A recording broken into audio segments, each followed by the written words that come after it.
आज हम एक पोयम पढ़ेंगे कक्षा 10 की, जिसका टाइटल है how to tell wild animals.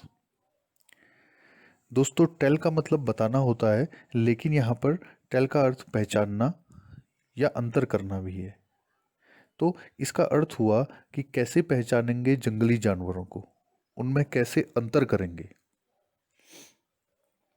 तो पढ़ते हैं पोयम।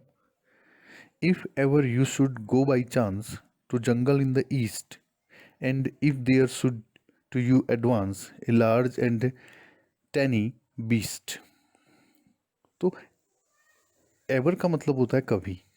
अगर कभी बाई चांस आप जंगल की ओर गए, ईस्ट साइड को, पूर्व दिशा को जंगल की ओर गए, and if there should to you advance, और अगर तुम्हें वहाँ एडवांस मतलब सामना हो, तुम्हारा अगर वहाँ सामना हो, ए large and tawny beast. Taini मतलब होता है येलो और ब्राउन कलर का, जो कलर बनता है उसे बोलते हैं टैनी। तो वहाँ तुमको एक हल्का पीले कलर का बीस्ट मतलब बड़ा सा जानवर, उसे बोलते हैं बीस्ट। अगर तुमको एक हल्का पीले कलर का बड़ा सा जानवर मिला, अगर आप जंगल को पूर्व दिशा की ओर गए, वहाँ आपका सामना हुआ, तो क्या होगा? If he roars at you as you are dying, you will know it is Asian lion. अगर वो तुम पे रोर्स मतलब दहाड़ना, अगर वो तुम्हारे ऊपर दहाड़े और इतने ज़ोर से दहाड़े कि तुम्हें लगे कि अब तुम मर जाते हो, डाइंग मतलब मरना, इतने ज़ोर से तुम्हारे ऊपर दहाड़े कि तुम्हें लगे कि अब तुम मर जाते हो, you will know it is Asian lion, तो तुम जान लेना कि वो एशियन लायन होगा, एशियाई शेर होगा। तो इसने बता दिया कि एशियाई शेर को कैसे पहचानेंगे। जरा हंसाने वाली ये पोयम है। हंसाने वाले कुछ तरीके बता रहा है जंगली जानवरों को पहचानने के। आगे कहता है और if some time when roaming around, और सम टाइम मतलब कभी, और कभी रोमिंग अराउंड।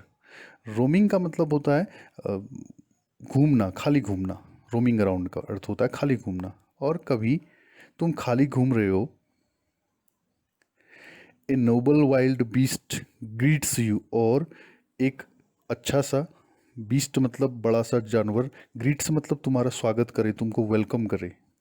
तुम खाली घूम रहे हो और एक बड़ा सा जानवर तुम्हारा वेलकम करे, with black strips on A yellow ground, और उसमें क्या हो? येलो तो उसका शरीर हो और उसमें ब्लैक स्ट्रिप्स हो, काली उसमें धारियाँ बनी हो, पीले कलर का उसका शरीर हो और उसमें काली धारियाँ बनी हो। Just notice if he eats you, और अगर वो तुमको खा ले तो ध्यान रखना, दिस सिंपल रूल में हेल्प यू लर्न, तो यह एक नियम तुमको आ जाएगा। द बंगाल टाइगर टू डिसन, डिसन मतलब पहचानना, तो आप पहचान लेना कि वो बंगाल टाइगर है। अगर आपको कोई जानवर मिले खाली घूमते हुए, जिसका शरीर पीला हो, उसमें काली धारियाँ बनी हो, और अगर उसने तुमको खा लिया, तो तुम ये नियम बना लेना कि ऐसा जो जानवर होता है उसे बोलते हैं बंगाल टाइगर। तो इसने हमको बता दिया एशियन लायन को कैसे पहचानेंगे और बंगाल टाइगर को कैसे पहचानेंगे।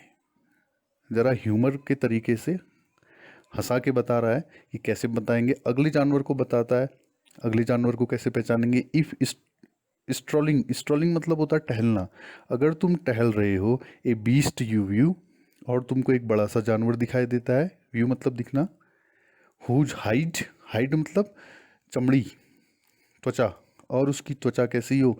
स्पॉट मतलब धब्बे, पेपर्ड मतलब छिड़के हुए, जैसे कि उसके ऊपर धब्बे छिड़क रखे हैं, ऐसी उसकी त्वचा हो, काले काले धब्बे उसमें छिड़क रखे हैं, ऐसा वो दिखाई दे। As soon as he has left on you, और जैसे ही वो तुम्हारे ऊपर, लेफ्ट मतलब कूद मारना, तुम्हारे ऊपर कूद मार दे, you will know it is the leopard, तो तुम जान लेना कि वो लेपर्ड है। देखो, लेपर्ड को पहचानना भी इसने सिखा दिया। काले काले धब्बे बने होंगे उसमें, और तुम्हारे ऊपर छलांग मार दे। Till do not good to roar with pain, तुम्हारे ऊपर वो दहाड़ेगा नहीं, तुमको दहाड़ के परेशान नहीं करेगा, पेन नहीं देगा। He will only lap and lap again, बस वो तुम्हारे ऊपर छलांग मारेगा, कूद मारेगा बार बार, तुमको दहाड़ के परेशान नहीं करेगा। तो समझ लेना वो कौन होगा? लेपर्ड होगा। तो इसने अभी लेपर्ड को कैसे पहचानेंगे ये भी बता दिया है। बच्चों आपको ऐसे नहीं पहचानना, ऐसे पहचानोगे तो आपको खा जाएगा वो। ये एक हंसाने वाली पोयम है। फिर आगे कहता है if when you are walking round your yard, अगर तुम घूम रहे हो, यार्ड मतलब जो घर के आगे की ज़मीन होती है उसे बोलते हैं यार्ड। अगर तुम अपने घर के आगे घूम रहे हो, you meet a creature, creature मतलब प्राणी, और तुमको वहाँ एक प्राणी मिल जाए who hugs you very very hard, hugs मतलब होता है गले लगाना, वेरी हार्ड मतलब बहुत ज़ोर से, एक ऐसा प्राणी मिल जाए जो तुम्हें बहुत ज़ोर से गले लगाए, be sure it is a bear, तो समझ लेना, पक्का कर लेना कि वो भालू होगा, बियर होगा। If you have any doubts, doubts मतलब शक, अगर तुमको कोई शक है, I guess he will give you just one more caress, अगर तुम्हें शक है तो वो तुम्हें और गले लगाएगा, केयर्स मतलब छूना, गले लगाना। अगर तुम्हें लग रहा है वो भालू नहीं होगा तो देखना, और तुम्हें उसके बाद फिर और गले लगाएगा, तो समझ जाना कि वो बियर होगा। तो भालू को कैसे पहचानेंगे ये भी इसने बता दिया हमको। अब आगे देखते हैं आगे क्या कह रहा है। दो to distinguish beast of prey, distinguish मतलब होता है अंतर करना। अगर आपको अंतर करना होगा दो बड़े से, प्रे मतलब होता है शिकारी, शिकारी जानवरों पे, दो बड़े से शिकारी जानवरों पे आपको अगर अंतर करना होगा, a novice might nonplus, novice मतलब होता है नौशिखिया, अगर किसी नौशिखिए को अंतर करना होगा, नॉन प्लस मतलब उलझ जाना, तो वो उलझ जाएगा। अगर उसको दो बड़े शिकारी जानवरों पे अंतर करना होगा तो वो उलझ जाएगा। The crocodile you always may tell from the hyena, thus, अगर क्रोकोडाइल पे, मगरमच्छ पे, और दूसरा जानवर है हैना, हैना और मगरमच्छ पे अंतर करना हो तो कोई भी नौसिखिया जो होगा वो उलझ जाएगा। क्यों उलझेगा? ये हैना है आपको दिखाई दे रहा है, ये क्रोकोडाइल है, इन दोनों पे अंतर करना है किसी नौसिखिए को तो उलझ जाएगा। कह रहा है hyena comes with merry smile but if they weep they are crocodiles, क्योंकि जो हैना जानवर होता है वो जब आता है खाने के लिए तो स्माइल करके आता है, मुस्कुरा के आता है। मैरी मतलब अच्छी सी स्माइल करके आता है, मुस्कुरा के आता है खाने के लिए। But if they weep they are crocodile, लेकिन अगर वो रो के आ रहे हैं तो समझ जाओ वो क्या है, तो वो क्रोकोडाइल है। आप जानते हैं कि मगरमच्छ क्या करता है, रोता है, मगरमच्छ के आंसू बोलते हैं नकली आंसू, तो मगरमच्छ हमेशा रोता रहता है, तो अगर वो रो के आ रहा है तो वो क्रोकोडाइल है आपको खाने के लिए, और अगर हंसते हुए आ रहा है तो हैना है, क्योंकि हैना एक ऐसा जानवर होता है ऐसा लग रहा है जैसे कि हंस रहा है, स्माइल कर रहा है, ऐसा लगता है वो। उसके बाद आगे अंतिम जो इसका स्टेंजा है उसमें क्या कह रहा है देखते हैं। The true chameleon is small, अब कैमेलियन के बारे में बता रहे हैं। कैमेलियन मतलब गिरगिट, जो गिरगिट होता है वो छोटा सा होता है।